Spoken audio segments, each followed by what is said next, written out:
That it? Okay, welcome everybody. Cabinet Procurement Insourcing Committee. Apologies for absence. I know the Mayor. Just the Mayor was here. Okay. Right. So. Oh no. Okay. I was about to apologise for somebody else, but we don't have a fourth member yet, do we? No, yeah, that's correct. That's right.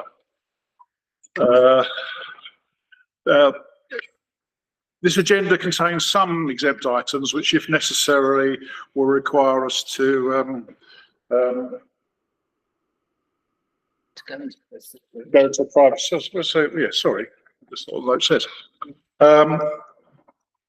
Some which might, if necessary, require us to go into a private session. Are there any declarations of interest for members? No, Chair.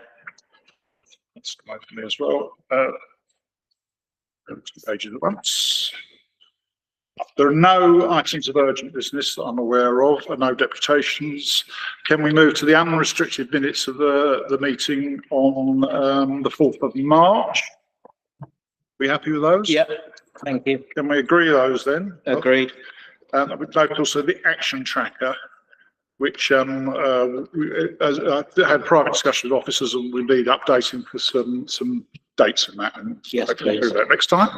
Any other matters on that? No, Chair. So then if we can move then to item 7, which is the day and evening service dynamic purchasing system. And I believe that Mark Watson is going to introduce this report. Mr. Watson.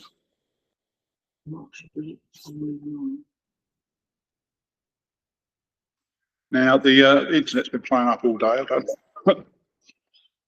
Mark, you online? I don't see his name there. Apologies, I don't think Mark's arrived to the meeting just yet. I don't think he was anticipating getting through the first couple of items so quickly. Okay, I'll shall just we then send him a move chat message to chase him up, if that's okay. Okay, thank you very much. Shall we then move to item 8, the procurement of the design and build contractor for Fairbank Estate, Hoxton? And I think Jessica Brembridge is going to introduce this. Yeah, I'm online. Welcome. Hope you can hear me okay. Yep. Yeah, okay. Hi, everybody. So I'll just give a bit of an introduction to the report and the project. So Fairbank Estate project is a mixed tenure housing development in the Hoxton West Ward and forms part of the housing supply programme. It's located along East Road and bounded by Murray Grove to the north and is in a significant landmark location that marks the entrance of the borough from the City of London. The site is currently occupied by Thaxted Court. That's a 20-storey council-owned tower block and a 2-storey garage block, which will be demolished. The site is highly constrained due to network rail tunnels running directly below the site, complex level changes and retaining walls, existing housing blocks surrounding the site. The original scheme, comprising 73 new homes, was over 8 stories, mixed tenure, about 50% affordable, was submitted for approval in November 2020 and was approved by Planning Subcommittee in January 2021. Procurement was launched for a main building contractor in November 2020. That was via Southern Housing Group framework, and that was tendered on a single stage fixed price design and build basis. The procurement became non-viable after main contractor tenders were received in April 2021. The tender construction cost estimates essentially exceeded our viable envelope. So since that time, we've undertaken extensive work to improve the viability of the project, improve the risk profile and deliverability of the scheme. So as I mentioned, significant work has been undertaken over the past 2 years with a view to improve the viability, the risk profile and deliverability.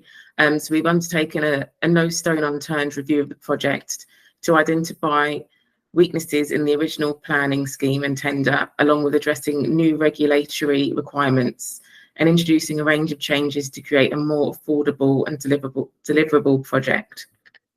The new proposed scheme is three 6-storey buildings, and that they will deliver around 70 new homes, 2 ground floor commercial/retail units and a residence room, and is still 50% affordable. There will also be significant public realm improvements to readdress the sunken levels and sunken car park, and we'll be introducing play space and re-providing car parking where we're required to. So this report is seeking agreement for us to commence the procurement of a main build contractor via a two-stage design and build process, the pre-construction services agreement. We'll be using two forms of contracts. So the JCT pre-construction services agreement 2016 for the PCSA part, and that will lead into a JCT design and build contract 2016 with Hackney amendments. This approach will allow the council to harness the contractor's buildability expertise and access to supply chains, and this will enable us to support further design development updates to ensure regulatory compliance and secure further cost savings through value engineering. So that's my introduction. I'm not sure if there are any questions or any kind of clarification that you'd like me to go over. Okay, thank you very much. That's really helpful. Any questions? Yes, Councillor Kennedy. So just a couple, please. Am I right? The first one is about the height of the, so you said 6 stories? Yeah, so it's now 6 stories. Does that, and does that therefore meet the 1 staircase criteria? Yes, that's correct. And that's the reason behind that reduction there? That's one of the reasons behind that reduction, to enable us to meet the new building safety requirements, but also to help improve the viability of the scheme, to sort of having less homes is essentially a little bit cheaper for us to build, or more economic for us to build. Yeah, thank you. My other concern is around the some of the reasons for the non-viability of the first scheme outlined in paragraph 5.6 about those principal drivers. I'd have thought that, for example, triple glazing throughout is a modern and energy efficient requirement, especially in an area like that where you've got a lot of noise pollution outside, that we would be wanting to specify rather than get rid of. And it looks like we've ditched it in order to make it affordable. So with that aspect in particular, so there were some aspects on the scheme which were kind of over specified, so essentially above what we are required to provide. So we've been taking a review to basically look at items which were over specified and seek to remove them where they are not kind of necessary or required as part of planning or building regulations. Does that answer your question, Councillor Clifford?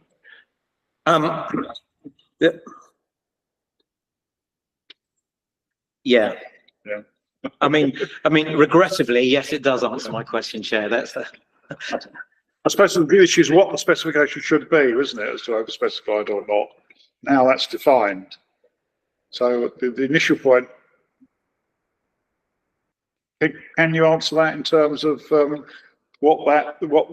impact of that decision has on the effectiveness of the insulation in that building? Yeah, I suppose the logical follow-up to that really would be, okay, are we sure that where we go down to double instead of triple, we're not adversely affecting the quality of life of the residents, and we're not adversely affecting the longevity of the life of the windows themselves, and not building in cost at in the future? Mm-hmm. Yeah, so the whole kind of focus and ethos of the review was to maintain sort of design quality and intent. So we're by no means trying to sort of diminish the quality of the design. We've consulted, and our new build specification has been developed in consultation with the housing teams in order to kind of set a benchmark of quality that we'd like to achieve. So this whole focus has been about trying to achieve viable savings without compromising the quality. So I would say that the items that we have addressed or seek to refine are within those kind of design parameters. Okay, thank you. I had a couple of questions, if I might. Oh, sorry, Councillor Kennedy. And I have one final one, which is about how much thought we've put into those 2 retail units. Because time and again across the borough, as we all know, we see that retail units are the last thing that become occupied, and sometimes, unfortunately, when they are occupied, the occupant doesn't last very long. Are we thinking forward? Are we already looking at marketing, talking to possible occupiers? So we have actually reduced the number of commercial units from 3 to 2. With that in mind, we're also in discussion or have started conversations with property services about what sort of clients we would like to sort of market the property to. So that's going to be an ongoing discussion and conversation with them to make sure that we're kind of lining up appropriate tenants to occupy those units. I think it would probably be good to be clear on that before we built it, wouldn't it? Yeah. So what's the timescale for that? Because I mean, I've got similar issues in a potential development in our ward. Yeah. So what's the timescale on resolving what those sort of units are? So we have class uses identified, so we know what type of tenant would be occupying those. In terms of when we would, I guess, finalise who would be sort of occupying those units, I imagine that wouldn't take place until about 18 months before we hand over, because that's normally when we kind of start our handover process and identifying tenants and other occupiers who'll be occupying the building. So that kind of narrowing down as to who exactly the occupiers will take place well before the scheme is complete. Okay. During the construction process. Right, thank you.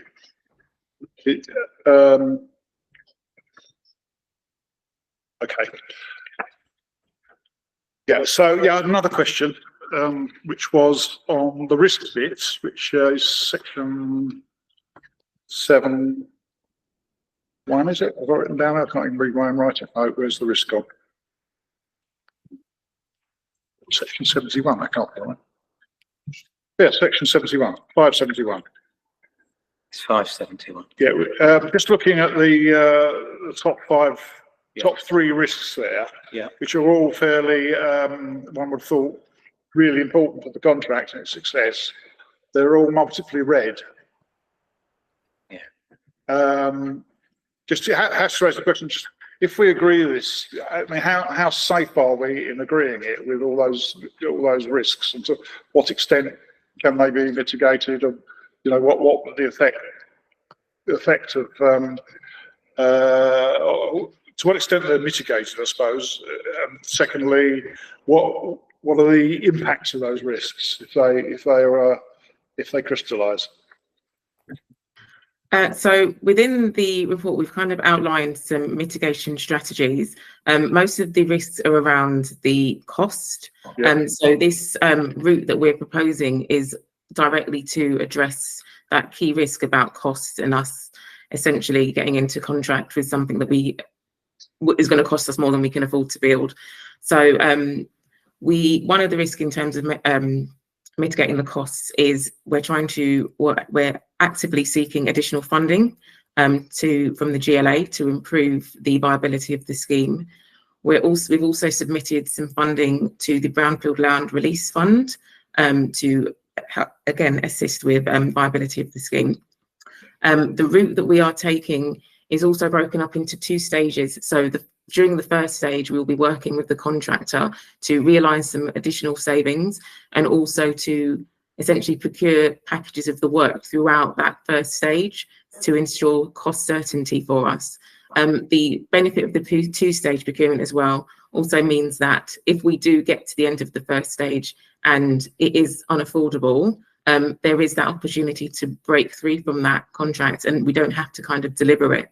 We're hopefully going to use that first stage to get the cost down, and if it's not, we can actually say we can actually depart from this. We've also got employer's agent and a cost consultant who will be working very closely with us throughout the first stage and actually throughout the whole life cycle of the project, and they will be double checking and market testing the costs that come through from the contractor to make sure that we're getting value for money. Okay, thank you. That's really helpful. I could ask perhaps Mr. Glory, will we see this again at this committee at some point? Because we're delegating quite a lot of the authority, aren't we? Yeah, so thank you, Councillor Chapman. I think it's going to follow the same principle we agreed for the other reports last month, the one relating to Frampton Park and Pedro Street. Yeah. I think what you said at the pre-meeting is that we need to agree definitive dates of when officers are going to come back to provide this as an information item.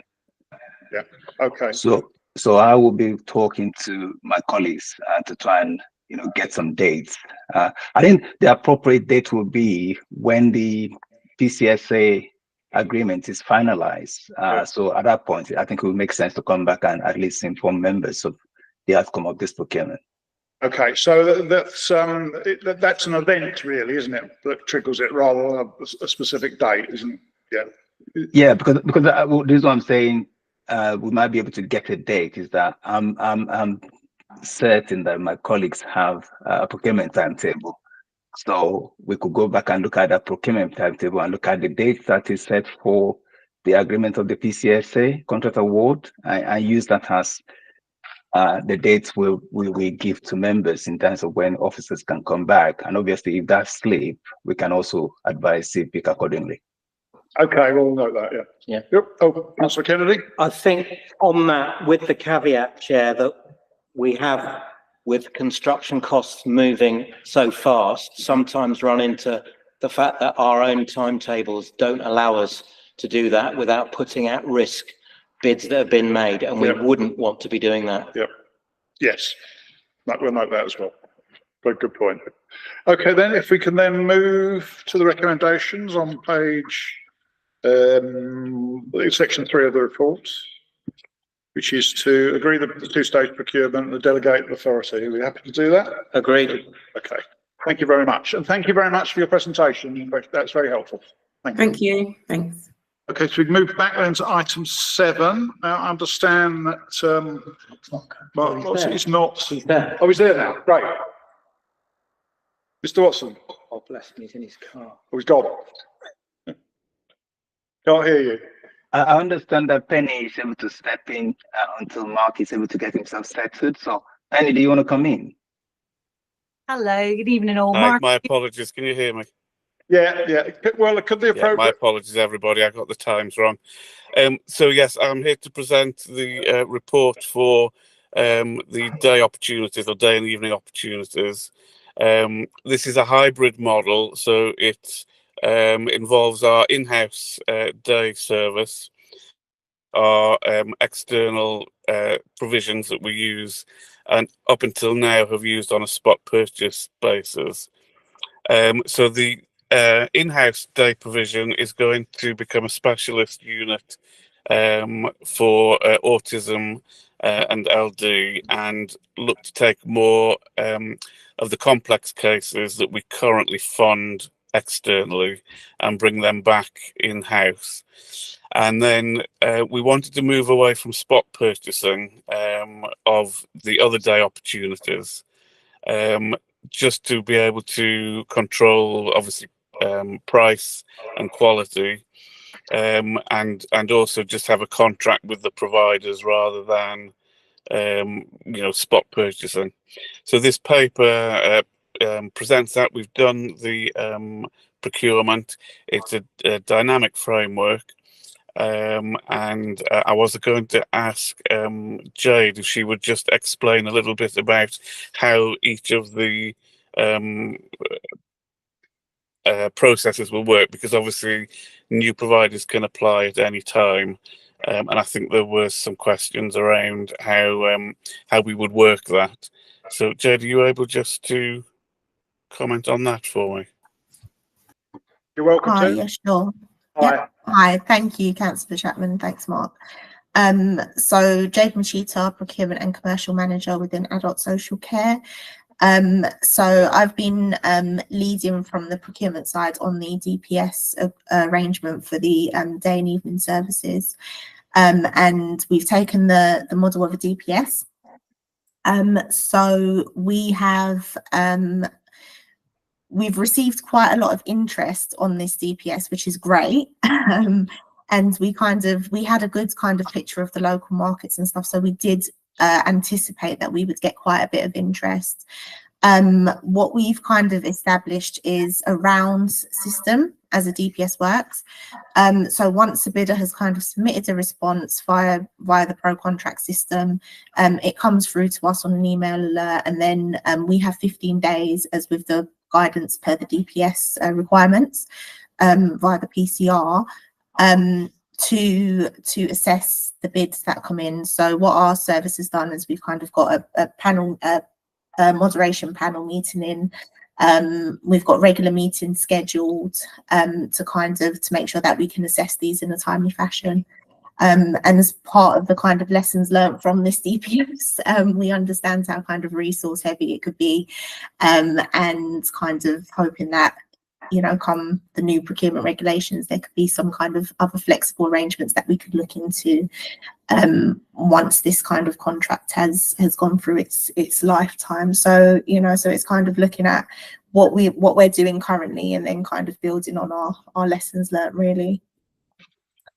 So we asked providers to submit a method statement response, and one of the criteria in order to be successful to getting onto the DPS was to score above 50% on quality.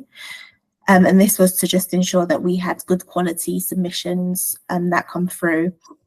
So the requirement was to score above a 50%, but also providers had to score a 2 or above on every question from a scoring criteria of 0 to 5. And that just kind of ensures that every quality that we're kind of trying to pick out from providers is demonstrated through their method statement responses. Mark, do you want to? Thanks, Jo. No, I think it was. Are there any questions or? Any questions? Councillor Kedley? Well, the principle absolutely is in accordance with everything that we asked for at this committee in terms of moving away from spot purchasing and on to systems like a DPS. What I'm not quite clear on is the review mechanism for how we satisfy ourselves that we're okay for providers to stay on the list, and how often we might invite other providers in, so that we always keep it fresh, and we're always sure that everyone on the list knows what they're doing. Yeah. I was also going to ask a question about subsequent appointments, which you can deal with under that head as well, because it's very similar. I didn't quite catch it. Subsequent what, sorry? Subsequent appointments, additions to the list, yeah. Okay, so I'll let Penny answer the bit about the checking, because I know that she's been working on that, how we'll make sure that the providers maintain quality. So Penny, do you want to take that bit first? Yeah, absolutely. Hi, I'm Penny Heron, Joint Commissioner for Learning Disabilities and Autism. Evening. Yeah, we've been doing quite a bit of work with the providers around minimum quality standards and working across NEL to develop these. So as part of actually coming on to the DPS, they have to sign up to say they'll be part of delivering these minimum quality standards. We've then, as part of it, so as providers come on, they'll be signing up to that as part of the specification anyway. We've developed quarterly monitoring workbooks, which obviously providers will complete and fill in quarterly. So that, along with the kind of current incident reporting mechanisms we have with quality assurance, means that we'll be able to have a bit of an at-a-glance review of any issues that are coming up, any themes that are arising, etc., from these quarterly reports. So hopefully that will help. We don't have them currently, so that's an additional kind of quality standard that we're putting in as part of bringing this DPS in as well. We're also, I mean, hopefully as well, we'll be following the same quality procedures as we have with our other QA of quality assurance of other providers like supported living, etc.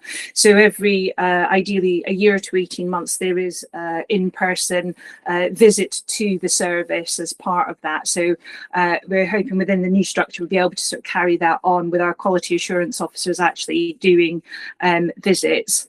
We've also, as part of the DPS, asked for feedback from providers around how they will take on board things like complaints, feedback from service users and carers within their service design. So that's actually been marked as a quality kind of standard from the outset too. So our hope is that by being able to set up some of these things from the outset and these expectations, they'll be able to follow up on a lot of those quality elements once they're on the DPS. Thanks, Penny. And just to answer the other point about onboarding, it is a dynamic framework, so that means that people can apply all the time. It's there for them to apply for. It also means that if they don't meet the quality standards or don't get through at one point, they can have another opportunity. And one of the things that Jade and I and Penny were talking about are doing some seminars for providers, because a lot of these providers are quite small providers who haven't gone through a procurement process before. So a lot of the terminology and wording isn't always accessible. So that's some of the work that we'll be doing as well. And I think Jade pointed out the fact that it's an open framework, so people are coming all the time, and maybe had we got the opportunity to learn from this, we might try and just open it up, but if it was possible with the new regs, maybe once a quarter or something. But yes, they're allowed to come on at any point. I hope that answers your questions. Yes, thank you. Yeah, but I have one more question, which was, and I'm told I can do this without going into a confidential session. We understand there was 54 applicants, and we ended up only making 8 appointments. Are there any particular risks in that? Was that a disappointing outcome, or are you happy you can easily maintain the services with what you've got plus your flexibility? Penny, you've got your hand up. Do you want to take that? Yeah, absolutely. I mean, what we're trying to do is to try and get a good quality from the outset. So there will be opportunities for providers to reapply again should they wish to. So I think what we'd had was ultimately there was quite a few expressions of interest, over 100 odd expressions of interest, and then when it came down to it in terms of those that actually applied, it was 26. So and this is often the way when you go out on pro contract, there's kind of a lot of people sort of start sparking interest, and for some of our even local providers, they've said, oh, we want to ready ourselves a bit more before we actually apply in. So I don't have too many concerns in that respect. So the 26 applicants, we had 9 successful, 11 unsuccessful. So that was a 45% kind of success rate. And what we're hoping is that we'll be able to give feedback to those unsuccessful providers. They can go away, reflect and decide if they want to reapply again. But also, the kind of rigorous criteria we've got is wanting to make sure that we're ensuring these are really good quality, relevant services for our vulnerable service users. So actually, for some of them, it might be that they were screened out at the initial SQ stage, so the kind of the questionnaire stage, because they didn't meet some of those quite basic criteria. Each provider, if they're not successful, they will be getting feedback as part of why they weren't successful. Okay, thank you. Right. Yeah, good, thank you. Thank you all very much. If we can move then to, we have a confidential section, but there's no request to go there. No, okay. thank you. If we can then move to the recommendation on page 22, which is to approve the award of the contract set out. Agreed. Agreed. Thank you very much. And thank you very much. Again, very important contract, lots of vital services there and opportunities for local and small businesses and voluntary organisations to participate in it as well, isn't there? Okay. Thank you. Thank you. So if you could move to, let me think, there's no urgent minutes. So the last So I lost it. The date of the next meeting is going to be, The meeting's been set up for the 29th of April. so it's the end of the report's in the middle. 29th there, I've got it, okay. So no urgent exempt business or other business, so that concludes. Thank you all for your attendance, and note that the date of the next meeting is the 29th of April. Thank So you. thank you all very much indeed. Thanks, Chair. Thank you.